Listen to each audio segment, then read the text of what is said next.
નમસ્કાર દર્શક મિત્રો, આપ જોઈ રહ્યા છો નિર્માણ ન્યૂઝ અને નિર્માણ ન્યૂઝની ખાસ રજૂઆત ટુ ધ પોઈન્ટમાં આપની સાથે આજે હું છું ધર્મી નકુમ। ટુ ધ પોઈન્ટમાં આજે મિત્રો વાત કરું છે જ્યારે વર્ષ 2025ના હવે અંતિમ દિવસો છે અને અંતિમ દિવસોમાં આજે ખાસ વાત કરવી છે કે વર્ષ દરમિયાન કેટલી સકારાત્મક બાબતો થતી હોય છે કે જે લોકોના જીવનમાં ખુશાલી લાવે છે, પરંતુ એવી કેટલી નકારાત્મક બાબતો પણ જીવનની હોય છે જે કડવી વાસ્તવિકતા હોય છે પણ આપણે સૌએ સ્વીકારવી પડતી હોય છે અને જેમાંથી શીખ લેવાની ખાસ કરીને જરૂર હોય છે।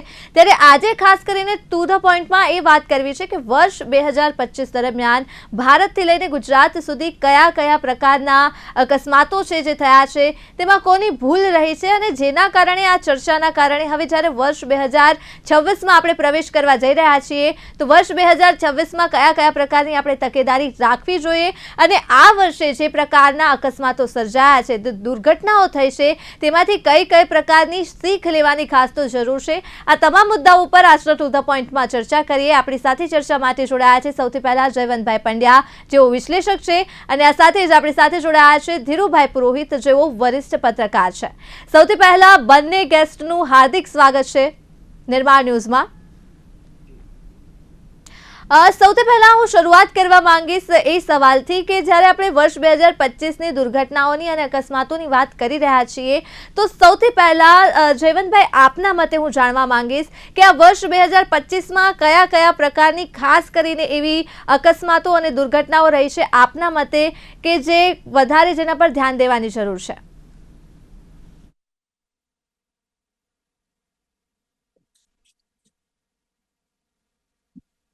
સૌપ્રથમ તો આપણે જયારે 2026માં પ્રવેશવા જઈ રહ્યા છીએ ત્યારે મને લાગે છે કે આ વર્ષની શરૂઆત 2025ની શરૂઆત જાન્યુઆરી મહિનામાં યોજાયેલા મહાકુંભમાં મૌની અમાવસ્યાના દિવસે જે ભાગદોડ થઈ એ સૌથી મોટી ઘટના હતી।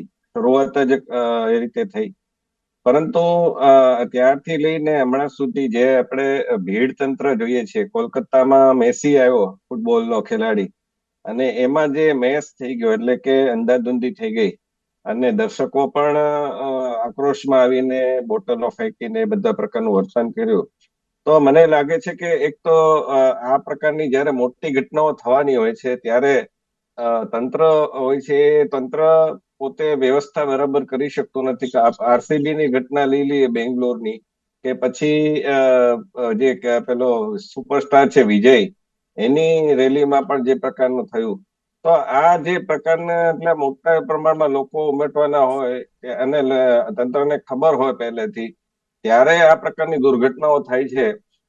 મૌની અમાવસ્યાની તો ઘટના એવી હતી કે રાતના થયું હતું અને લોકોને સંગમ સ્થાને જવું હતું ને એ લોકો ત્યાં બંધ હતું તો પણ ઠેકી ઠેકીને ગયા અને એમાં જે લોકો સૂતા હતા એના ઉપર આવી ગયા, એટલે એ તો મહદઅંશે લોકોની વધારે પેલી હતી, ભૂલ હતી।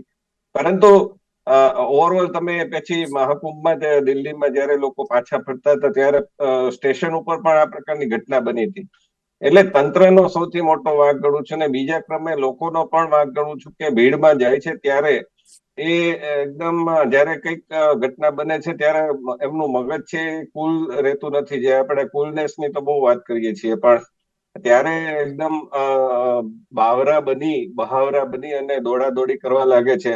અને બીજું કે પોતાના માનીતા ખેલાડીઓ હોય કે સુપરસ્ટાર હોય એને મળવા માટે, એનો ઓટોગ્રાફ લેવા માટે એટલી આંધળી દોડ મૂકે છે અને એમાં પછી તંત્ર છે એમ પણ નિરૂપાય થઈ જાય છે, કારણ કે એ લાઠીચાર્જ ને એવું કરે તો પણ પેલું થઈ જાય, એટલે સ્વયં શિસ્ત હોવી બહુ જરૂરી છે એવું મને લાગે છે। બાકી ગોવામાં આગની ઘટના હોય કે એ પ્રકારની ઘટનાઓ છે તો એમાં બિલકુલ તંત્ર છે જવાબદાર છે, સરકાર જવાબદાર છે કે જે આ પ્રકારની બેદરકારી રાખે છે અને બધાને પેલા મળી જાય છે, ફરાર થઈ જાય છે ગુનેગારો અને પછી પકડીને લાવે છે, બરાબર છે, પણ છતાંય આ બને છે અને જે લોકો ભોગ બને છે એના પરિવારનું શું? સૌથી મોટો પ્રશ્ન ત્યાં આવીને ઉભો રહે છે। બિલકુલ ધીરુભાઈ આપની પાસેથી જાણવા માંગીશ, જે પ્રકારે જયવંતભાઈએ વાત કરી છે કે તંત્રની પણ બેદરકારી હોય છે, પરંતુ આપની પાસેથી જાણવા માંગીશ એવી કેટલી ઘટનાઓ છે કે જેમાં સામાન્ય જનતાએ ખાસ કરીને શીખવાની જરૂર છે. તો વર્ષ 2025માં જે પ્રકારની દુર્ઘટના અને અકસ્માતો સર્જાયા છે, આપના મતે એવી કઈ કઈ પ્રકારની ઘટનાઓ છે કે જે ખાસ કરીને લોકોએ આ વર્ષે તેમાંથી શીખવાની જરૂર છે?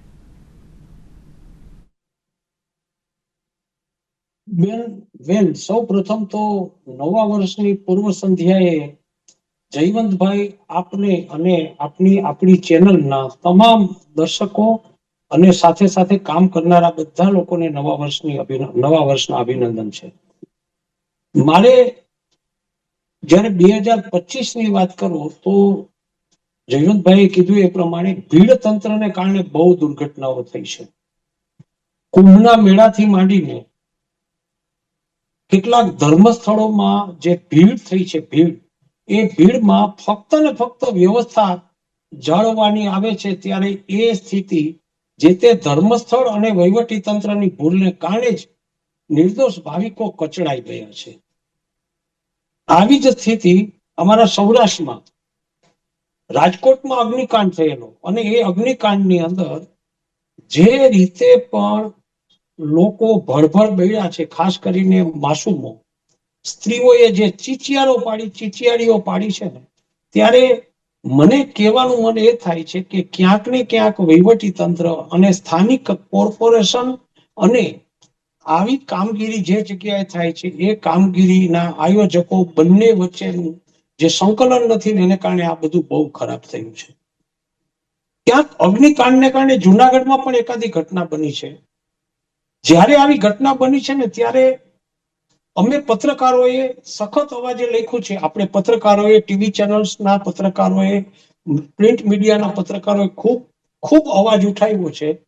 પણ હું તો એવું માનું છું કે આવી દુર્ઘટનાઓ કાયમી યાદ રહેવી જોઈએ, એમાંથી ધડો લેવો જોઈએ. એને બદલે ફક્ત ને ફક્ત લાંબા ગાળા સુધી આવી દુર્ઘટનાઓ ન્યાયતંત્ર સુધી પહોંચે અને કેસ ચાલશે, થોડાકને સજા થશે, થોડાક નિર્દોષ છૂટી જશે અને દુર્ઘટના ભૂલાઈ જશે.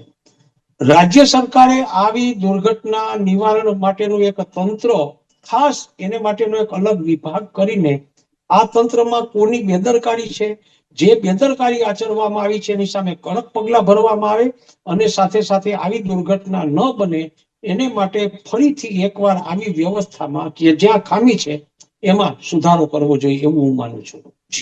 જી બિલકુલ વાત કરવી છે. જે પ્રકારે આપણે આજે આ દુર્ઘટના અને અકસ્માતોની વાત કરી, ખાસ કરીને ધીરુભાઈ તમે જે સંકલનનો જે મુદ્દો ચર્ચા કર્યો છે તેના ઉપર જ મારે વિસ્તારપૂર્વક વાત કરવી છે. કેમ કે જ્યારે એર ઇન્ડિયા ફ્લાઇટ દુર્ઘટના થઈ ને ત્યારે તેમાં એવું કહેવામાં આવતું હતું કે એમાં આપણા વિજયભાઈ રૂપાણી હતા ને, એટલા માટે જે DNA મેચિંગની જે પ્રોસેસ હતી એ ફટાફટ થઈ, અને તેના તરત થોડા દિવસ બાદ જ જ્યારે ગંભીર દુર્ઘટના થઈ ત્યારે આપણે સૌ કોઈ જાણીએ છીએ કે તંત્રએ કેટલી જે ઝડપ છે તે રાખી હતી. એટલે આ બંને જે દુર્ઘટના સર્જાઈ અને બંનેમાં તંત્રની જે કામગીરી હતી, મારે આપણા બંને પાસેથી એ જાણવું છે કે જ્યારે પણ આ વર્ષ દરમિયાન પણ અને ભૂતકાળમાં પણ તંત્રની કયા પ્રકારની કામગીરી રહી છે આવી આફતોમાં અને અકસ્માતોમાં, આપને કેટલો સંતોષ છે તંત્રની કામગીરીને લઈને? સૌથી પહેલા ધીરુભાઈ આપની પાસેથી જાણીશ. બેન, જે તમે વાત કરી એ દુર્ઘટના તો કદાચ આ દશકાની સૌથી કરુણ દુર્ઘટના છે. જે રીતે એ વિમાન દુર્ઘટનામાં માણસો તરફડીને મૃત્યુ પામ્યા છે ને, આજે પણ યાદ કરવામાં આવે ને તો માણસોના હૃદય અંદરથી અરેરાટી નીકળી જાય એવી દુર્ઘટના હતી. એ દુર્ઘટનામાં વિજય રૂપાણીજી હતા અને એ મૃત્યુ પામ્યા, એ તો બહુ કમનસીબ ઘટના છે. એક કોઈ પણ છતાંય કોઈ પણ માણસનું મૃત્યુ આખરે તો દુર્ઘટના અને કરુણાજનક ઘટના જ કહી શકાશે. પણ વિમાન કંપનીએ આજ સુધી એ દુર્ઘટનાનું લોકોને સંતોષ થાય એવું કારણ નથી આપ્યું ને એની ચર્ચા ઠેર ઠેર આખા ભારતમાં થઈ રહી છે. દુર્ઘટના બને છે એને માટે તંત્ર જવાબદાર છે. આપણા કાયદાઓમાં કેટલાક પ્રોવિઝન એવા છે. સપોઝ એ દુર્ઘટના બની એમાં વિમાની કંપનીની બેદરકારી સ્પષ્ટ દેખાઈ આવે છે. અત્યાર સુધીમાં જે દુર્ઘટના બની એ દુર્ઘટનાનું કારણ અને એ દુર્ઘટના માટે જવાબદાર લોકો માટે કોઈ પ્રકારના પગલા તો નથી આવ્યા, પણ સાથે સાથે દુર્ઘટના કેમ બની છે ને એને માટે પણ લોકોની ઇંતજારી હજી જેમની તેમ છે. ફક્ત વિમાની દુર્ઘટના તો એક અત્યંત કમનસીબ દુર્ઘટના છે. મારે જુનાગઢનો એક દાખલો દેવો છે. અહીં ગેસ કંપની દ્વારા ગેસ પાઇપલાઇન નખાતી હતી જમીનમાં, અને એ દરમિયાન એ જમીનમાં કોર્પોરેશન દ્વારા એક ગેસ પાઇપલાઇન નખાયા પછી ત્યાં ગટરનું કામ થતું હતું, અને એક બુલડોઝરે પાણી પુરવઠા એટલે કે પાણી ખાતાના એન્જિનિયરની સૂચનાથી એક બુલડોઝરે ત્યાં ખાડો કર્યો. એની અંદર જે ભયંકર વિસ્ફોટ થયો, બાળકનું જે રીતે કમકમાટી ભર્યું મૃત્યુ થયું અને એના વાલીઓ અને જે સ્થિતિ થઈ છે, આને માટે કોણ જવાબદાર? આજે એ સ્થિતિમાં કોર્પોરેશનના જવાબદાર અધિકારીઓએ ફક્ત જે મોટું વાહન હતું, જેણે ભૂલ કરી છે, એ વાહનના ડ્રાઈવર સામે ગુનો નોંધી અને આખી વાત રફે દફે કરવાનો પ્રયત્ન કર્યો છે. મારે તો આવી દુર્ઘટના જ્યારે બને છે ત્યારે સરકારના જવાબદાર પદાધિકારીઓને અધિકારીઓને વિનંતી કરવી છે, બેન, નિર્મળા ન્યૂઝ ચેનલ દ્વારા, કે ક્યાંક ને ક્યાંક આવી દુર્ઘટનાને કરુણાના ભાવથી જુઓ, જવાબદારીના ભાવથી જુઓ, અને જે લોકોએ બેદરકારી રાખી છે ને એમાં સખત જો સજા થશે ને તો જ આવી દુર્ઘટનાઓ અટકશે. નહીં તો આવી દુર્ઘટનાઓ વારંવાર થતી રહેશે, માણસોના મૃત્યુ થતા રહેશે અને એ વાત ભૂલાઈ જતી રહેશે. જી જી બિલકુલ. જયવંતભાઈ, આપના વિચાર આજ સવાલ પર.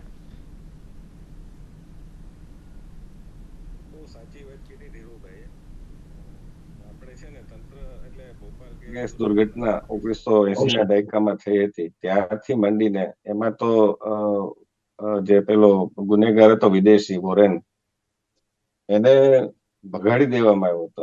ઉપરથી આદેશ આવ્યો અને સ્પષ્ટ બધી ડોક્યુમેન્ટેડ વાત છે. હું મારી ઘરની વાત નથી કરતો. અર્જુનસિંહ એ વખતે મધ્યપ્રદેશના મુખ્યપ્રધાન હતા અને એમને ઉપરથી આદેશ આવ્યો અને એને ભગાડી દેવામાં આવ્યો પ્લેન દ્વારા. આવી રીતે ઘણા બધા લોકો છે. ઘણી વાર એવું થાય છે કે બેન, દુર્ઘટના આપણે દેખીતી રીતે નથી હોતી, પણ એને આપણે દુર્ઘટના જ કેવી જોઈએ. ઇન્ડિગો ફ્લાઇટ આટલી બધી રદ થઈ, 1000 થી વધારે ફ્લાઇટો રદ થતી હતી.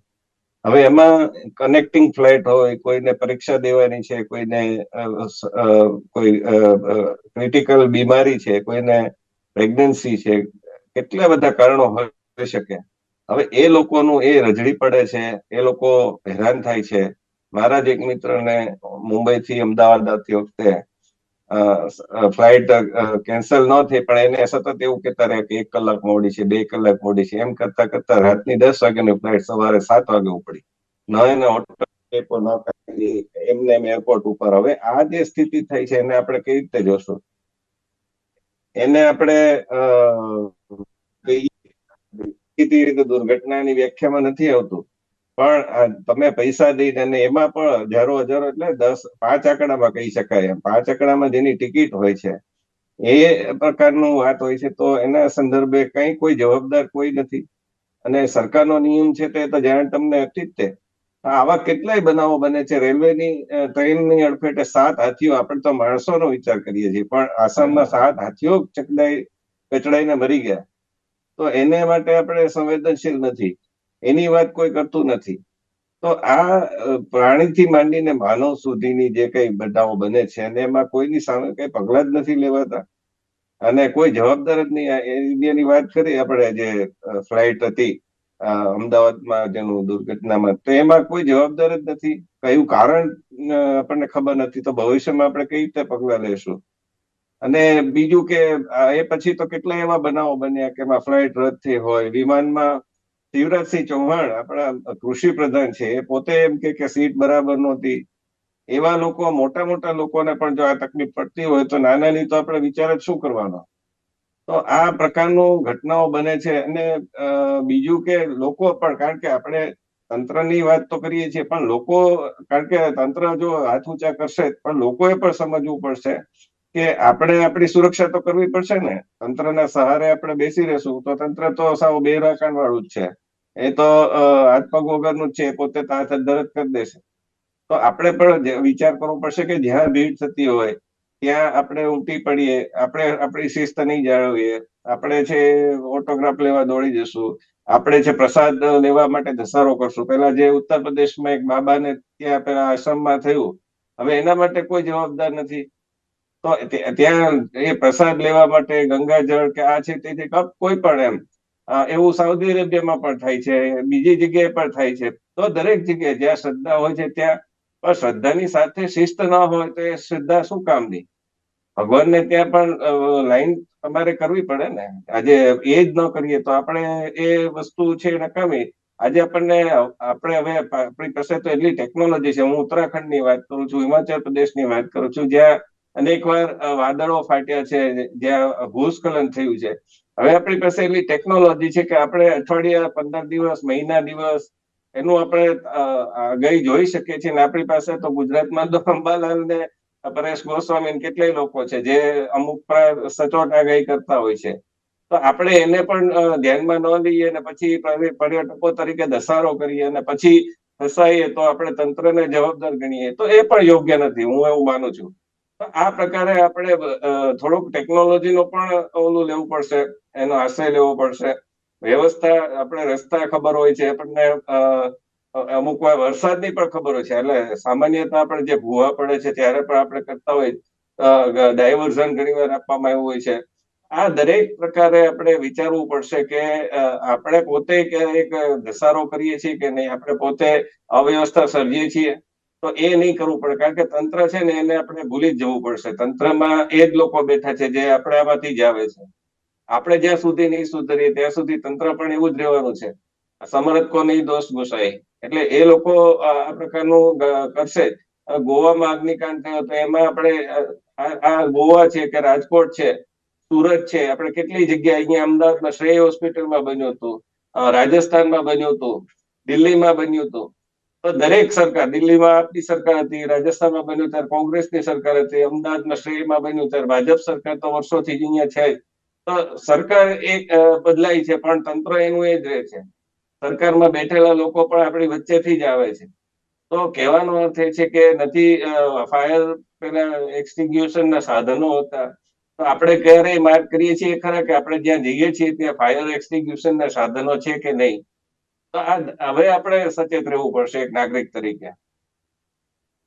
ખૂબ સાચી વાત કરી છે આપે. મારે હવે કાયદા અને વ્યવસ્થા ઉપર વાત કરવી છે. વાત હું લઈ જવા માંગુ છું માર્ગ પર થતા જે અકસ્માતો છે, એ પછી ભૂતકાળમાં થયેલો તથ્ય પટેલનો કેસ હોય કે પછી આ વખતે હાલમાં જ થયેલો રક્ષિત કાંડ હોય વડોદરાનો, જે પ્રકારે રસ્તા ઉપર જ્યારે પણ આ પ્રકારના અકસ્માતો સર્જાતા હોય છે અને હાલમાં જ રક્ષિતને હવે જામીન પણ મળી ગયા છે, એ કેસમાં સમાચાર મળ્યા છે. એટલે કયા પ્રકારે આપણા ભારત દેશમાં જે કાનૂની વ્યવસ્થા છે, કાયદો વ્યવસ્થા છે, જે કુદરતી આફતો છે તેની વાત અલગ જ છે, પરંતુ જે પ્રકારે આપણે તંત્રની જ વાત કરીએ, પરંતુ કાયદા અને નિયમો કેટલા છે, તો કેટલી હદે વ્યવસ્થિત છે, સાચા છે, અને જો નથી તો કયા કયા પ્રકારના હજુ પણ કાયદાઓની જરૂર છે આપણા દેશમાં? સૌથી પહેલા જયવંતભાઈ આપની પાસેથી જાણીશ.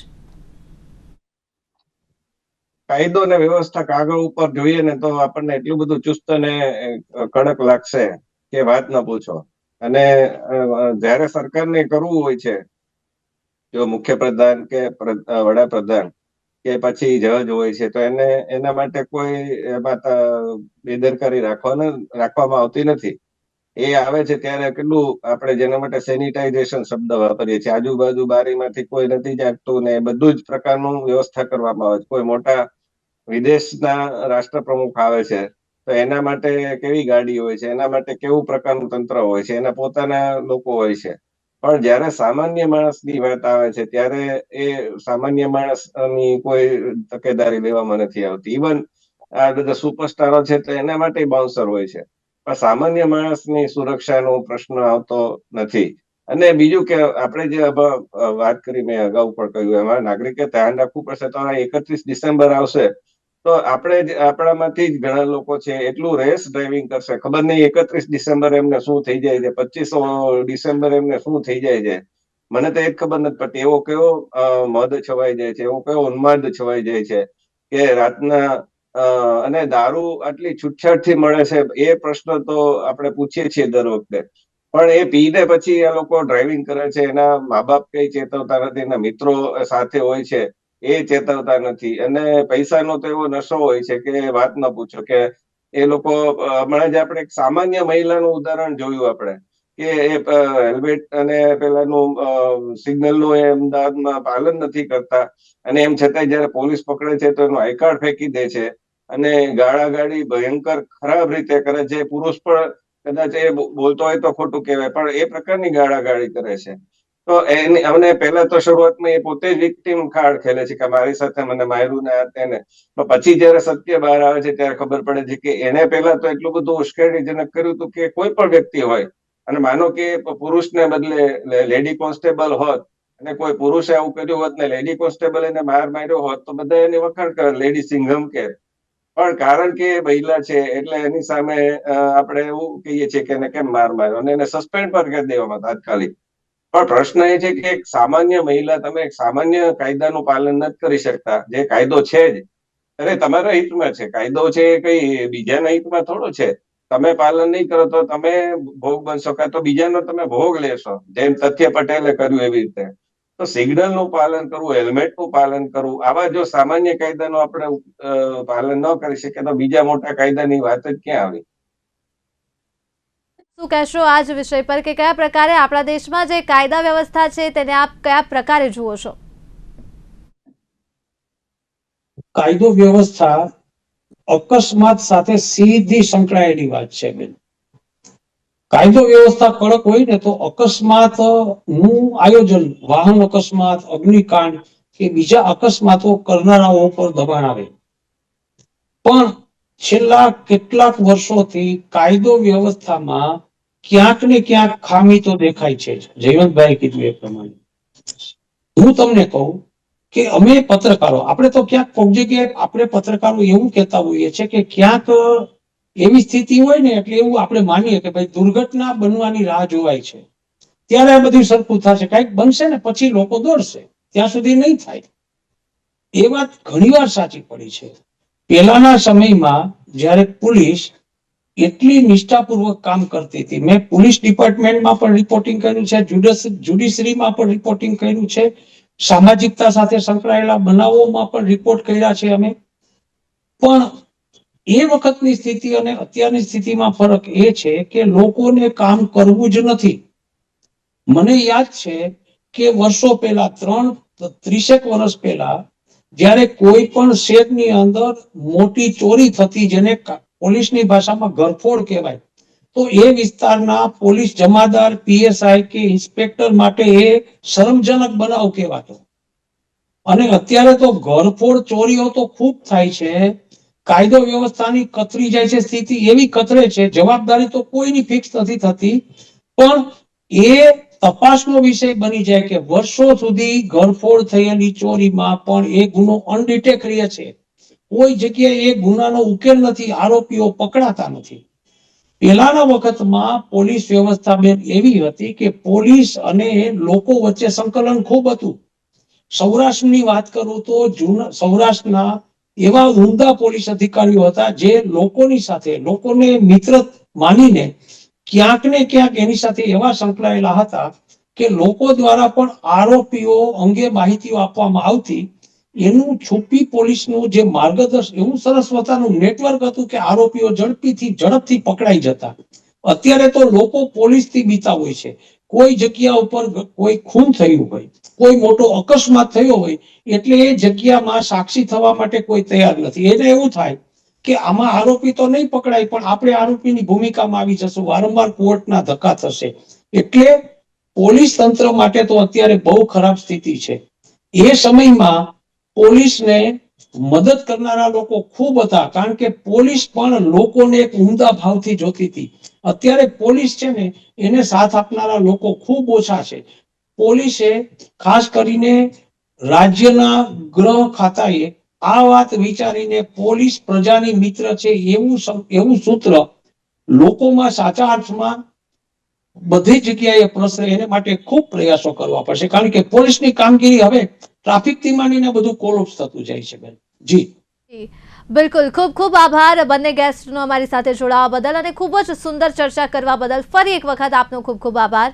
તો દર્શક મિત્રો, જે પ્રકારે આજના ટુ ધ પોઈન્ટમાં જે ખાસ વિષયની વાત કરી છે, વર્ષ 2025નો અંત છે અને તમામ અકસ્માતો દુર્ઘટનાઓની વાત કરી છે.